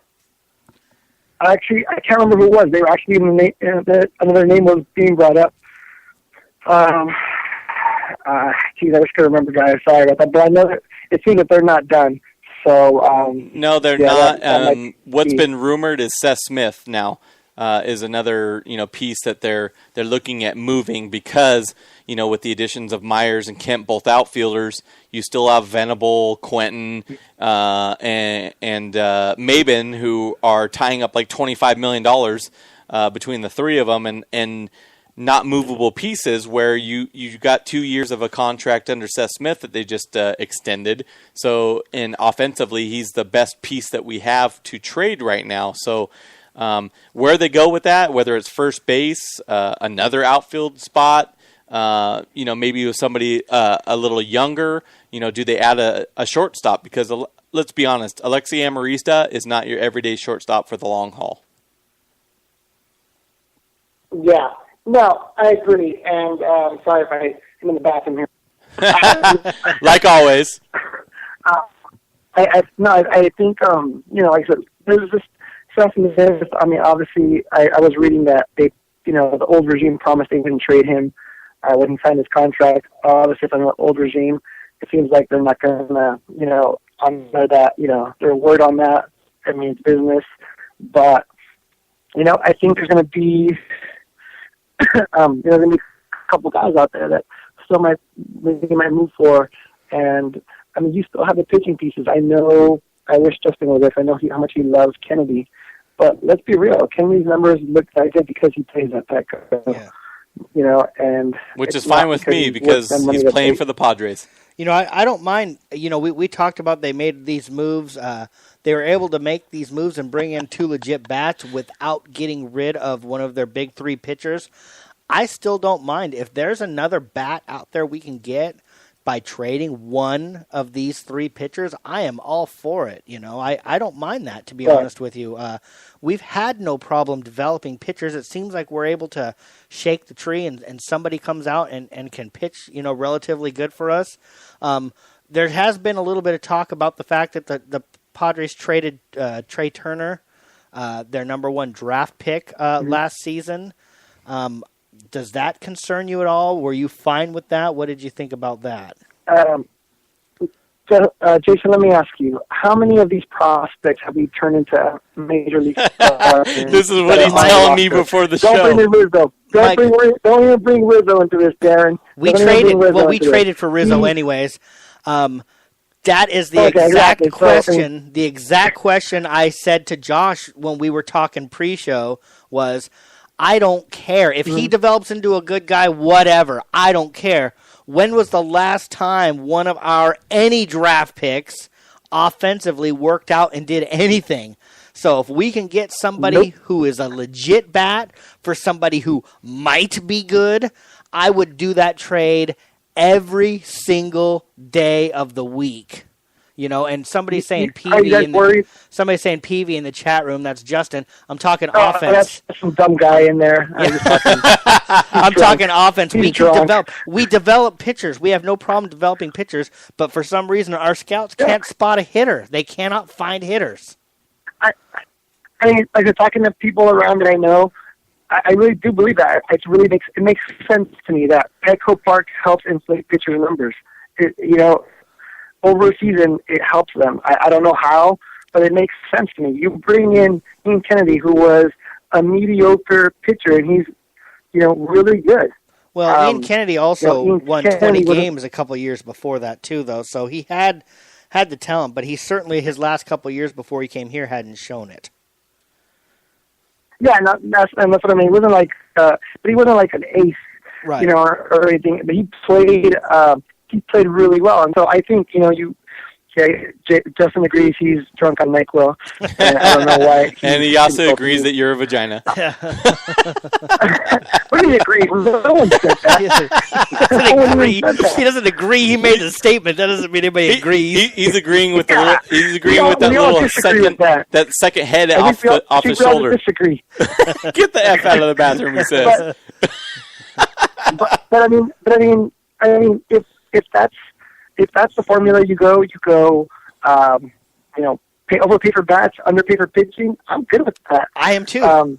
Again, and looking back now, we were so mad about the Sandoval thing and the Osmani Tomas thing.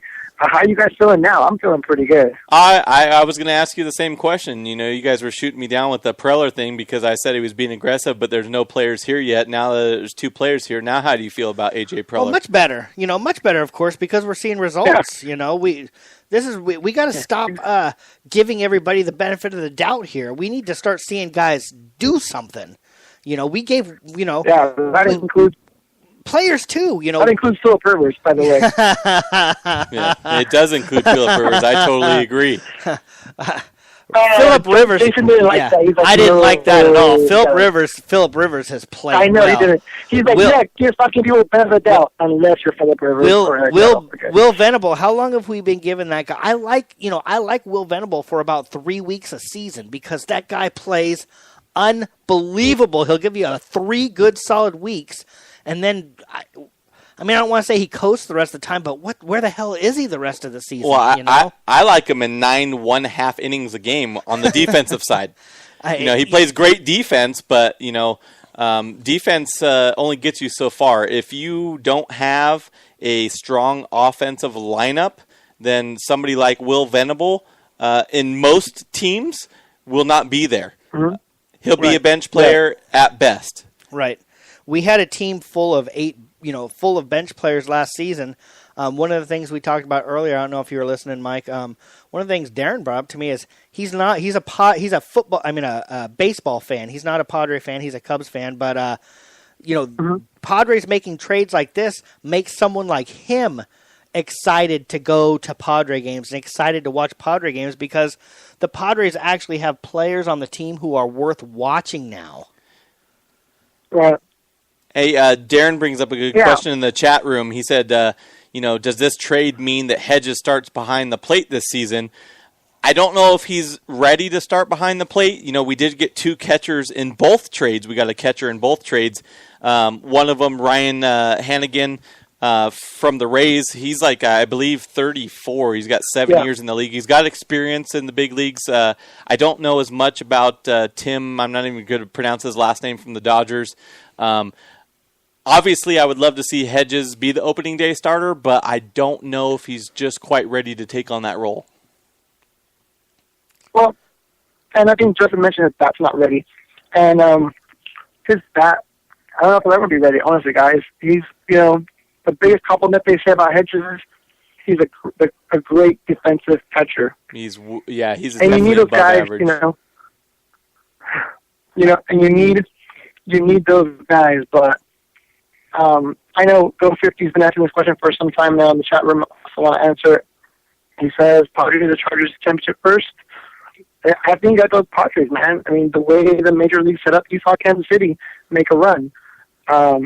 We have good pitching that can get hot. We need bats to get us there. Once it gets to the playoffs, you never know. Well, like we kept saying last season when the season was going on and the Padres were playing so horribly, all the way up until the All-Star game, we were legitimately worthy of being mentioned for the playoffs. And we were historically bad offensively last season, and we still had an opportunity. If our bats ever could have just gotten a little bit hot, we could have made a move and we could have got ourselves into the playoffs last season. And that was historically bad offense, like you said. That's incredible. This season, nobody's thrown a pitch yet, but with basically the same pitching staff and upgraded bats, as long as, it's incredible. It's awesome, and it'd be really nice if they were able to add one more bat. Return of the Bad in the chat room. He says, question from someone that doesn't watch baseball. Have the Padres had the money to spend on big-time players? And if so, why are they just now making some noise? And there's been speculation, I would have to say, when Morse was owning the team, there was money there, but he had a lot of issues with, obviously going through a divorce and whatnot. And I think he was hesitant to let some of that money go to a player like Adrian Gonzalez, for instance, or a Jake Peavy that were both traded away when it came to their contracts. I think you're under an ownership now that wants to win, and you have a GM that is willing to do what it takes to put a winning product on the field. But you notice these are not big splash free agent signings that you see. You see those. That's not going to ever be the Padres game. What we've done is we've taken a guy like Matt Kemp, who was part of a crowded outfield. We traded for him, and we got the Dodgers to pay part of his salary. And we got a guy, Will Myers, who was a rookie of the year, but he had some injury issues. he's still young, so we still control him where we don't have to pay him too much. That is the way the Padres are going to have to play ball. I wouldn't call it cheap. A lot of people say, oh, they're cheap. They don't want to spend the money. They don't have the money to spend. Baseball is not like football. They're not as wealthy as the Yankees and the Red Sox as Hal was asking in the chat room. Now, they could have spent more in the last couple seasons, and they haven't, which has angered some Padre fans. But it's kind of funny. As angry as we've gotten and as mad as we've been, just these last couple moves has wiped so much of that away. I love what Justin says. There's no salary cap in baseball. It means you are what you are. You're either Nordstrom's or you're Kmart. Yeah. Yeah, I will say, guys, that, the one thing is, I know we're talking about Justin Upton for some time now, and Will Myers is such a better deal than Justin Upton. Yeah. Like we talked about, Justin Upton has 1 year in his deal. Will Myers, you can control him until 2019. You're absolutely right. Through arbitration. So, that's an absolutely deal you got to do. I don't know. I try to fit the absolutely in there. Yeah. And Darren makes a good point, too, about Austin Hedges. His D is ready now. He said Molina's bat was dog shit the first couple of seasons, and then he found his way. Hedges' D is ready right now. He is what most people are saying the best defensive catcher in the minor league system.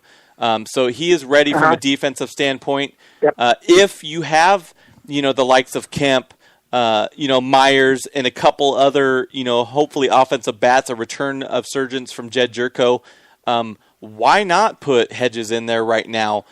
You can afford to have him struggle a little bit on the offensive side, but he's going to make it up for you on the defensive side of things. You can afford to have a 210 hitting catcher if the rest of the team is not also hitting 210. Right, and I think we've made strides to improve the offense where adding him wouldn't be that big of a bad thing right now. Well, I mean, he batted, I'm looking at the stats, he batted 225 last season in Double-A. How that will translate to the majors, who knows? But it seems, from what I've gathered, that the Padres aren't ready to throw him up there yet. I'd say what they do is they bring him up for spring training, and they give him every single opportunity to make the club. And if he falls on his face, then you send him back down. I mean, he's got friggin' Hall of Famer Mark Kotze to work out the kinks on him.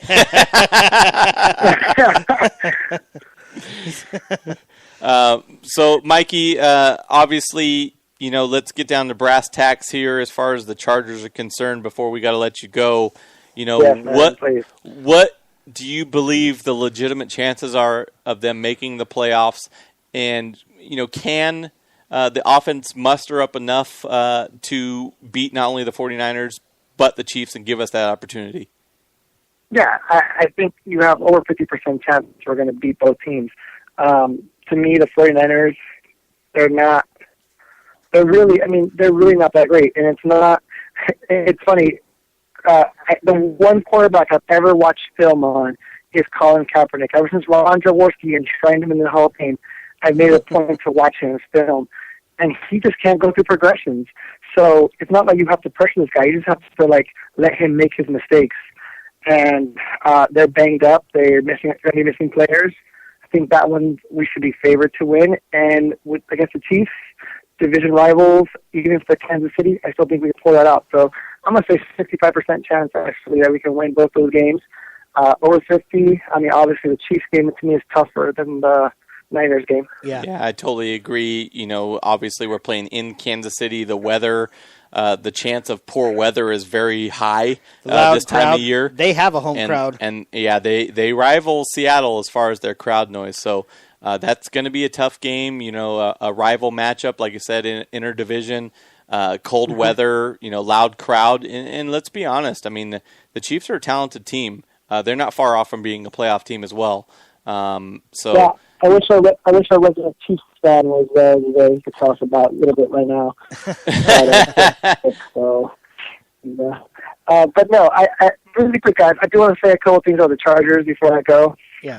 Firstly, I know we're excited about the Chargers coming back next year, but long term, the earliest that stadium is being built is 2020. So think about that. There's going to be years of environmental studies and, mission, and then the actual construction. So that's a scary thing for me as a fan, as a Charger fan.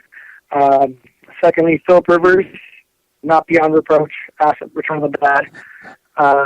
And thirdly, I don't know what's going to take to get the fans in the stadium, but I was talking to people on Twitter, and that has to come from the organization. I mean, there's a lot of transplants here, but you can't blame people for not showing up to the games. The Chargers can outreach to the community and get the city excited. I really don't see it. Those commercials aren't doing it for me, guys. Those commercials that tell me to buy tickets aren't making me want to go buy tickets. No, you're right about that. The actual experience at the Charger to go watch a Charger game, besides the interaction with the other fans that are sober and worth interacting with, because there are a lot of idiots out there, the actual Qualcomm experience is not a good experience. It feels like a rundown stadium, and there's nothing that makes you want to go there to watch a football game except to experience a live game. I tell you what, a family of 4 would much rather spend $400 to go to Disneyland than to go to a Charger game. No questions asked. I'm not and $400 I'm not taking my kids to a Charger game ever. Yeah. Never. With all those idiots out there, no way. Yeah. Unless you can control these idiots who are out there, cussing and fighting, because it seems like every week there's a fight. Yeah. Yeah, absolutely. I mean, every time I go to a game, I have to look in the stands to see who's fighting somewhere, and everybody knows. And I'm not sure what decade you're in, Josh, but a family of 4 could not go to a Charger game for $400. It just can't happen, But that's what I'm saying. $400 is a lot of money to try to take your family to. You could buy your whole family a big giant screen TV to watch every game. A for poor what experience. It would cost. Yeah, exactly. And the possibility, bottom line is, if they put a team out there that is going to continually contend for the division and go deep in the playoffs, you'll put people in the seats. But just like the Padres have been struggling over the last few years, they struggle to get fans in the stands. I believe with the signing of Matt Kemp and the signing of Will Myers, and hopefully there'll be another name that they bring on board, it's going to help put fans in the stands for these Padres. The same thing for the Chargers. And I think Andre said it. I hope that the Padres and the Chargers keep trying to one-up each other. It's only going to be better for San Diego fans in general moving forward. Yeah, that's true. Yeah, but again, it's the responsibility of the team. They're the ones supposed to make us want to go. We're not supposed to go and go because we're Charger fans.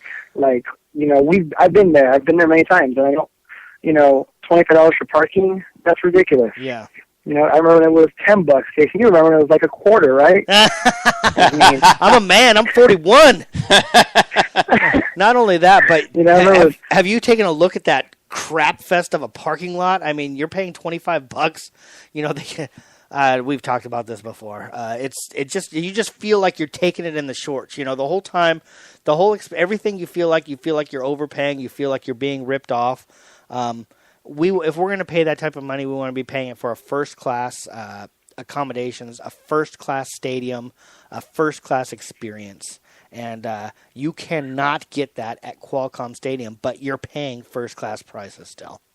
Yeah, just because you put NFL on it doesn't mean you're going to buy it. The Chargers have to make, an effort to get people to go, and you can't just. I mean, either way, fans getting his money. Whether the people paying for tickets are Chargers fans or Broncos fans, he's getting his money. But at the end of the day, it's a business, and businesses have to market themselves, and I don't think the Chargers are doing that to the public here. Justin says at least Petco will have their new giant HD screen in left field. He's stoked about it.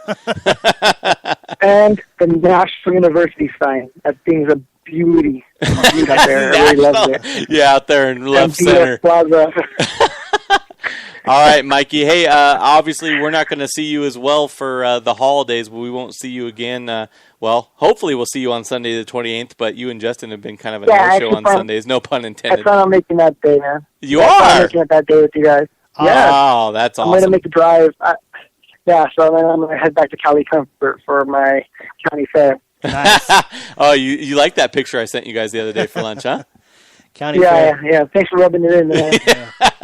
All right, man. We'll have a Merry Christmas, and I guess we'll see you on Sunday the 28th, which will be our next show, pregame show for the Kansas City Chiefs game. That sounds good, guys. All right, man. Right on, buddy. Go Bolts. Yeah, bye. All right, Jason, I don't know about you, but I think it's time to wrap things up here. It's been a great show. Yeah, we're closing in on 2 hours here. I think we've done as much damage as we can today. And over 928 comments in the chat room. What a historical mark that is. You guys, thank you, each and every one of you, for joining in the conversation, for being a part of the chat room. It's really turned into an experience of its own. I mean, the show is one thing. Hearing us, voice our opinions is one thing. But just watching what goes on in the chat room now, the individual conversations that go on in comments, it's really neat. So. Yeah. As Hal says later, assholes. We love you too, Hal. Yeah. So, guys, this is from the San Diego Sports Junkies. We wish you guys a Merry Christmas, and we'll catch you on Sunday, December 28th, for the Chiefs pregame show between 9 and 10 a.m. This is the San Diego Sports Junkies, a show for fans. By the fans. And we are out, guys. Merry Christmas. Merry Christmas, guys.